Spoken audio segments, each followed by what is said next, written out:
Hi friends, ఎలా ఉన్నారు? అందరూ బాగున్నారా? టిఫిన్ చేస్తారా?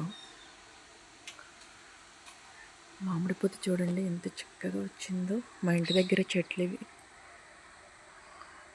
బాగా వచ్చింది కదా.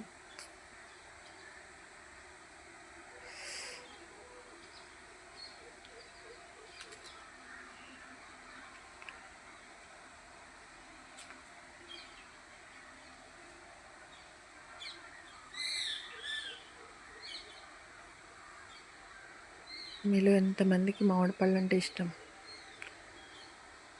మామిడికాయలు రాగానే పచ్చడి పడతారు చెప్పండి. చిన్న చిన్న కాయలు వచ్చినాయి చూడండి, వీటికి గుర్తుగా అయితే బాగున్నాయి కదా. మీలో ఎంతమందికి ఇష్టం చెప్పండి మామిడికాయలు?